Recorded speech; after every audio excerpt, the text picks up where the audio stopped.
Hello students, welcome back to my YouTube channel Biochem Academy. इस चैनल में आपका स्वागत है। हम लोग जानेंगे पुष्प की संरचना के बारे में। ठीक है। पुष्प की संरचना जो होती है, आपने पुष्प को बहुत सारे पुष्पों को देखे होंगे। ठीक है। जो कि पहले ऊपर कुछ हल्के हरे टाइप से होते हैं, जो चार पांच पत्तियों की तरीके से निकले रहते हैं। ठीक है। और साथ साथ फिर उसके बाद उस पे ऊपर कुछ पत्तियों के अनुसार, मतलब कुछ हरे एक उनके सपोर्टर के रूप में रहते हैं, और कुछ उन पे पत्तियां लगी होती हैं। ठीक। और फिर उसके अंदर कुछ ऐसी व्यवस्था होती है, कुछ ऐसी व्यवस्था होती रहती है। ठीक है। जो एक तरीके से जिसको दल कहते हैं। ठीक है। फिर उसके बाद धीरे धीरे जब वो खिलना शुरू होते हैं तो वर्तिकाग्र हमें दिखाई देता है। ठीक। तो इन सभी चीजों को देखते हुए आज हम लोग यही समझेंगे पुष्प की संरचना के बारे में कि क्या क्या चीजें इसमें होती हैं और कैसे इनके कार्य होते हैं। ठीक है। तो सबसे पहली व्यवस्था आपको इसमें दी गई है जो पुष्प की संरचना में। ठीक है। और पुष्प की संरचना को अगर देखा जाए उसके मतलब एक तरीके से प्रकार के माध्यम से, तो ये करीब चार प्रकार से कार्य करते हैं। जो पुष्प की संरचना है वो चार प्रकार से होती है, जिसमें पहला आपका आता है बाह्यदल पुंज। ठीक है। पहला आता है कि आपका बाह्यदल पुंज। ये बताया जाता है ये पुष्प का प्रथम चरण होता है। ठीक है। क्या होता है? पुष्प का प्रथम चरण होता है। ठीक है। ये पुष्प का एक तरीके से प्रथम चरण भी होता है, और साथ ही साथ ये सबसे बाहरी परत भी होता है। एक तरीके से इसको कह सकते हैं, बाहरी परत भी होता है एक तरीके से।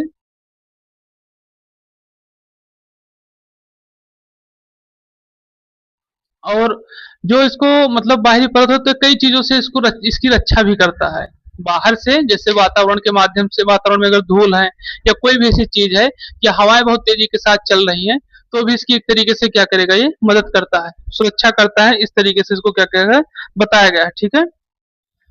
और साथ साथ यही बताया जाता है कि रक्षा तो करता है, और इसके जो रंग होते हैं वो करीब मतलब हरे कलर के होते हैं।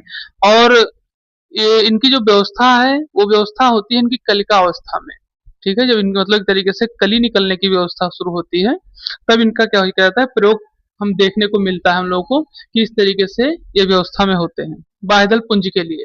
और साथ ही साथ इसमें और सारी चीजों को देखा जा सकता है कि ये अंदर के जो वर्तिकाग्र हैं, ठीक है, उनको भी एक तरीके से अ, मदद करता है कि अंदर कोई भी चीज मतलब क्या कि कोई इस तरीके की बैक्टीरिया या कोई भी ऐसी विषाणु उसके अंदर मतलब एक तरीके से जा ना सके, जिससे पुष्प को खराब हो सके, मतलब एक तरीके से नुकसान हो सके। तो ये बाह्य दलपुंज कई चीजों में क्या करता है, कार्य करता है। तो हम लोग सबसे पहले इसी को समझेंगे और इसको क्या करेंगे, लिखेंगे कि बाह्य दलपुंज कैसे क्या कार्य करता है। ठीक। तो चलिए हेडिंग डालिए बाह्य दलपुंज। तो यहाँ बताया था बादल पुंज के बारे में, जिसमें बताया था कि ये प्रथम चरण में कार्य करता है, मतलब प्रथम चरण इसको कहा जाता है। बाहरी परत होती है इस पर, और इसकी जो इकाई होती है वो बाह्य दल होती है। ठीक है। इकाई मतलब ये है कि इसकी जब पुष्प की शुरुआत होती है, ठीक है, जैसे किसी भी चीज की शुरुआत होगी तो उसमें कहीं ना कहीं कोई चीज इकाई के रूप में रहेगा। ठीक है। जैसे भी कोई भ्रूण का निर्माण होता है, ठीक है, एम्ब्रो का कोई निर्माण होता है, तो उसको एक तरीके से उसकी इकाई भ्रूण के रूप में बताई जाती है। ठीक है। उसी तरीके से यहाँ पर इसका जो इकाई हो क्या है, बाह्य दल है। ये हरे रंग के होते हैं। कौन से बाह्य दल? आपने देखा होगा जब कोई कली खिलती है तो उसके ऊपर हरे रंग के आवरण लगे रहते हैं ऊपर से, एक तरीके से उसको सपोर्ट में कि पत्तियां टूट ना जाए, हरे रंग के होते हैं। और इनकी जो कलिका अवस्था में क्या करते हैं, कलिका अवस्था के जो पुष्प होते हैं वो उनकी क्या करते हैं, रक्षा करते हैं। ये बाह्य दल पुंज। ठीक है। और साथ साथ बाह्य दल पुंज के साथ में एक और व्यवस्था पाई जाती है जिसको क्या कहा जाता है, अनुबाह्य दल कहा जाता है। ठीक है। और अनुबाह्य दल क्या होता है? अनुबाह्य दल वो होता है जिससे बाह्य दल पुंज हो गया। ठीक है। तो बाह्य दल पुंज जो होता है वो जिस चक्र से उसको जोड़े रखता है, जैसे आप इसे समझिए कि जैसे पुष्प है, ठीक, तो यहां से आपने देखा होगा कि जो इसको जोड़े रखता है एक तरीके से, ठीक है, चारों तरफ से हरे पत्तों को, ठीक है, उसी को क्या कहा जाता है, अनुबाह्यदल पुंज। एक तरीके से मतलब उसको भी यहाँ से जो इसको सपोर्ट करता है, इसी को क्या बताया जाता है, अनुबाह्यदल पुंज बताया जाता है, जो एक चक्र के रूप में इसको क्या करता रहता है, सपोर्ट देने के तरीके से मदद करता रहता है कि ये भी पत्तियां टूटे ना।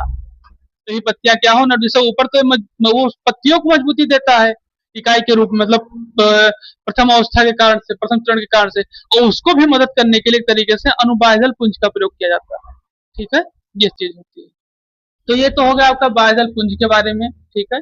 हम लोग आगे फिर समझेंगे किसके बारे में, दल पुंज के बारे में। ठीक है। ये जो होता है ये पुष्प का दूसरा चरण होता है। ठीक है, दल पुंज जो होता है क्या होता है, पुरुष का दूसरा चरण होता है। इसका हम लोग समझेंगे। ठीक है, इसमें कुछ पूछना हो, कुछ और आपके दिमाग में आ रहा हो।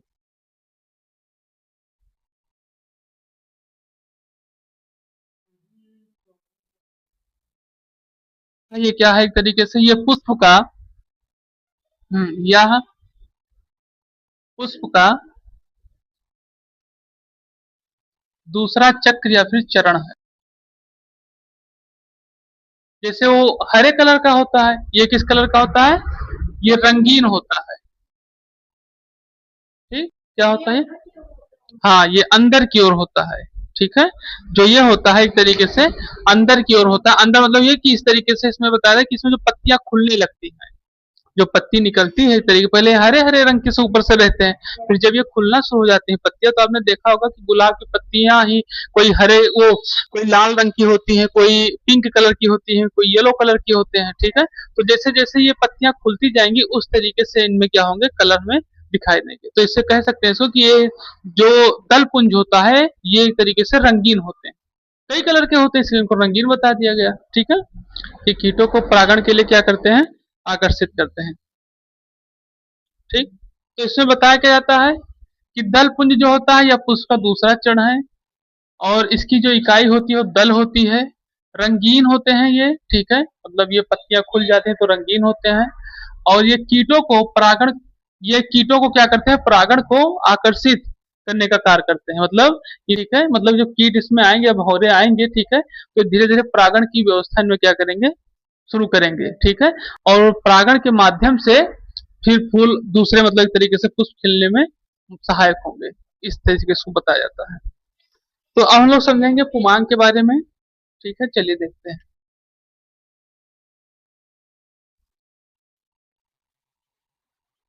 पुमांग के बारे में। ठीक है, अब ये जो होता है ये एक तरीके से पुष्प का, हाँ पुष्प का तीसरा चरण,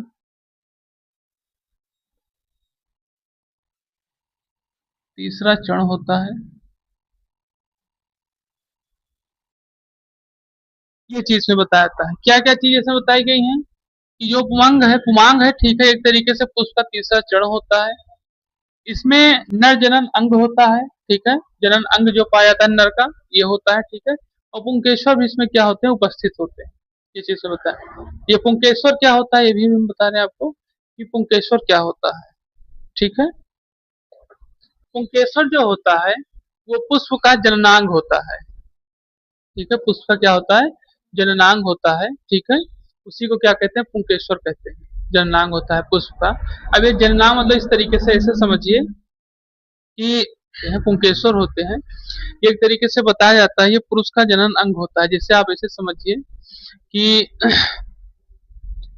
मेल या फीमेल में, ठीक है, जहां पर एक तरीके से व्यवस्था होती है एक नए भ्रूण के निर्माण के लिए। ठीक है, उसी वही एक ऐसी व्यवस्था है। ठीक है, जहाँ पे मेल और फीमेल के, ठीक है, हार्मोन्स को क्या किया जाता है, एक तरीके से चाहे ओवरी हो, ठीक है, ओवरी में क्या होते हैं, टेस्टस हार्मोन्स एक जगह पे इकट्ठा इकट्ठा होते हैं। उसी तरीके से तो उसे भी एक तरीके से जनन अंग ही कहते हैं। ओवरी को एक तरीके से जनन अंग के रूप में बताया जाता है। वही तरीके से यहाँ भी बताया था कि जो ये पुंकेश्वर होते हैं जनन अंग होते हैं। ठीक है, पुरुष के जनन अंग होते हैं। ठीक है, और यहाँ पर जब ये पुष्प खिलने शुरू हो जाते हैं, ठीक है, तो भौरे क्या काम करते हैं, इसमें जो परागकण होते हैं उनको अपने शरीर में लपेट कर यहाँ तक पहुंचाने का कार्य करते हैं। ठीक, और फिर ये एक नए प्लांट को, वो नए प्लांट करें, नए पुष्प को, नए फ्लावर को फिर से जन्म देने के लिए मददगार होते हैं। जैसे आपने देखा होगा कि एक पेड़ में कई सारे पुष्प, एक दिन एक खिलेंगे, एक दिन दो खिलेंगे, तो किस तरीके से कैसे कार्य करते हैं। ठीक है, ये इसी को उसको क्या कहते हैं, पुंकेश्वर को बताया जाता है।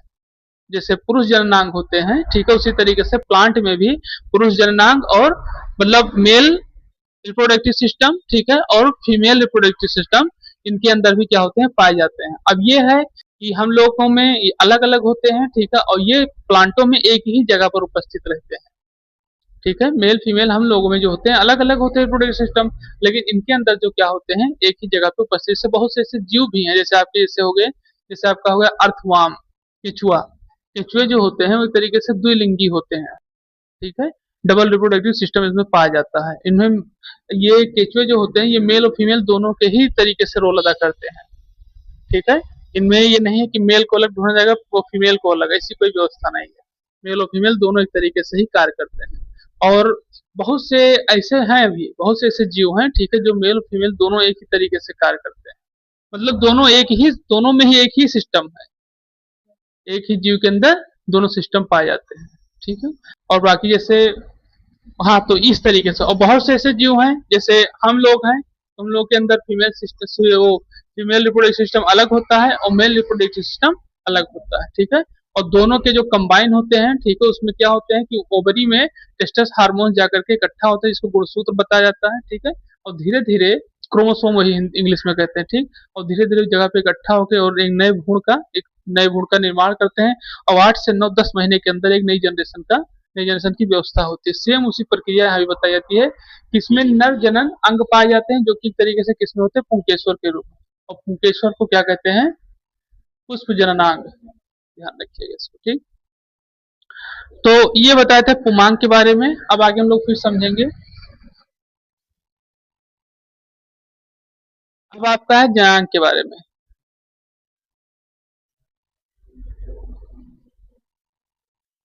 जनांग होते हैं, ठीक है, ये पुष्प का चौथा चक्र है जिसमें मादा जनन अंग मौजूद होता है और साथ साथ इसमें क्या होते हैं, ये स्त्री केसर होता है। इसमें बहुत सारे मतलब कि काफी संख्या में क्या होते हैं इसमें, एक से हाँ स्त्री केसर या फिर स्त्री अंडक के रूप में पाए जाते हैं, ठीक है।